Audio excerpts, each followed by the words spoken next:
Live with you now on In Focus, Newsroom Africa Channel 405. Thanks for staying on. The National Union of Mineworkers says it rejects the independent inquiry report clearing Eskom Group CEO André Ruyter of racism. The NUM wants Parliament to investigate all the allegations leveled against Ruyter. The allegations included the abuse of power, racial discrimination, poor governance, irregular recruitment, as well as unlawful procurement. For more on this, I am now joined by the KwaZulu-Natal shop steward for NUM, Vusi Manana. Vusi, good evening and thank you very much for your time today here on In Focus. So you're familiar here with the issues at hand. Why are you challenging this independent report? Good evening to you and the viewers at home. Yes, we are familiar with the issues at hand. What makes us as NM to say we reject with contempt deserves this report from Advocate Ishmael is that you will recall from, if we put issues into perspective, the people who were insisting for the investigation of some of these allegations was Eskom itself. So Eskom board and the chairman of the board were not interested in these allegations at the beginning of them, when they received the so-called emails from the previous dismissed senior manager from procurement.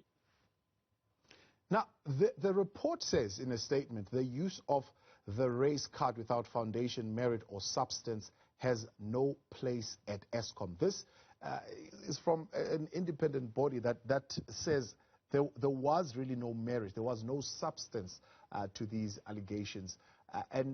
What are you saying to that? Because that is, of course, a serious opinion that comes out from this report. Yeah, look, the report is good to say that, because remember the board procured the so-called independent body. So the independent body was acting on behalf of the board. In fact, it means the board was doing the investigation themselves. And let's go back to their statement when they were indicating that they are gonna appoint the independent board, independent investigator. They first praised the CEO in their statement, if you can recall very well. They praised the CEO and they made all situation to be not conducive for their own employees to come forward and place these allegations into perspective. So in our view as NUM, the board should have not interfered with the initial way that was taken by SCOPA. When SCOPA, they said they want to investigate, they were supposed to leave it like that. But we know why they did that. Because if it was investigated by an independent body like SCOPA, it was not going to deal with the issues of the incompetence of the CEO. Now we know that the CEO is incompetent. Today, we are on stage 2 load shedding. And today, on 702, he apologized to the nation. Let's go back. 2019, he gave us 18 months, and we are in the last month of the 18 months. And we are in the deep dark when there is winter. Yeah. That is incompetence. Yeah.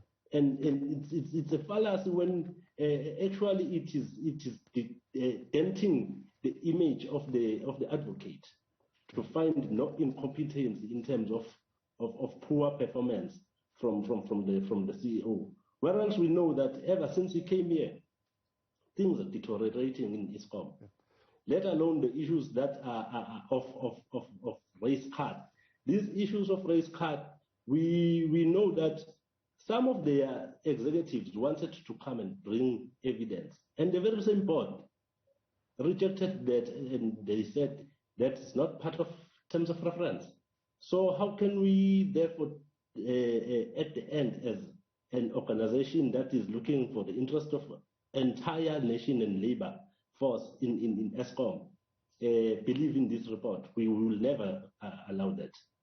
Are you surprised by the vote of confidence that is echoed by the president? I quote here, President Ramaphosa saying that Ruyter is a top-performing business leader who is doing his best to reposition Eskom given the degradation that has taken place. We have a good management team at Eskom here. Yeah, we are really surprised how the president receives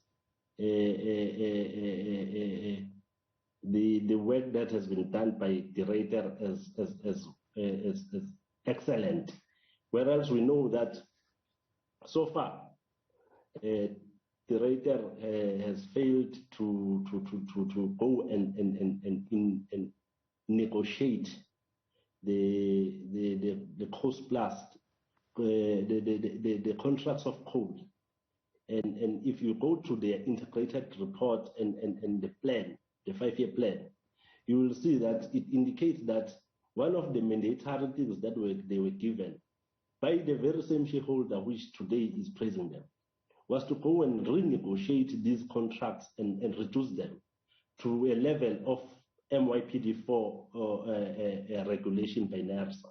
But they have failed to do so. They have failed to go and renegotiate the contracts of bid 1, 2, 3 to 5 of IPPs. Yet in their plan, it indicates that that is mandatory. They have to do that. Now, how do you judge excellency? That it's part that the government must tell us, especially the president. But we think somebody is misleading the president again. Remember, in 2018, the very same president was given false information by the very same team. They said there were sabotages in Eskom and so on, and things were investigated. None of those things were happening. So even today, we know that there are people who are misleading the president, and at the end, the president will remain alone and account in the parliament. It's the position of the board, according to the statement, that there is a pattern that is emerging, which they've noted with serious concern, that when Eskom employees are charged with poor performance and ill discipline, there's a tendency to then go public with wild, baseless claims. The board pretty clear there on their position that there is some kind of a fight back that is happening from the employees' side whenever underperformance and ill discipline is being dealt with. Look, we don't want to get into the board's politics and the executive. They might have their own politics, but we are an organization that represents the majority of employees at Eskom, and we will never allow the Eskom to mislead the country with all sorts of lies and misinformation. There is nothing so far that we can put on table. There's mass disciplinary actions that are taking place against our members, and we are therefore reiterating to those mass disciplinary actions. Remember, we've been just on negotiations, and the very same employer chose to kick the bucket and go out of the negotiations runs to CCMA, whereas the rounds of negotiations were not over. But we became the fire extinguishers again.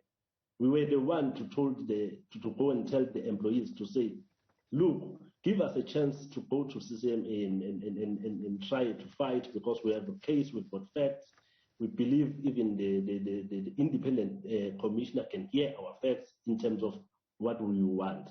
So currently, there is no havoc, chaos in Eskom. People are picketing according to rules and guidelines that are developed in the company to say, during this period, if you want to picket against the issues of CPF, this is how you do. So there are no mass disciplinary. The board itself must come to its term and understand that they are failing to uphold governance in this business. And at some point, as NUM, we've been clear, they must just tender their resignations, some of them, and say, look, shareholder, you have given us time, we have tried, we have failed. We think, look for another competent people in South Africa to run this entity. It can't be correct that we are led with the board and the chairperson of the board that doesn't care what is happening in the business day in, day out. And you are running 10 billions of rands on in utilizing diesel, and there are no consequences. Consequence management at the top level doesn't exist at Eskom. All right, Vusi, let's leave it there for today. I appreciate you and thank you for joining us today. NUM KwaZulu-Natal Shop Steward Vusi Manana, raising, of course, the concerns that they have as NUM on André, Group CEO at Eskom, being cleared on all the charges by an independent inquiry. When we continue next, the inclusion of domestic workers in Koida comes under the spotlight. We'll speak to Siri researcher there, Gilebuchile Kuno, in a moment. Plus, we update you on what's making news here on InFocus. Stay with us.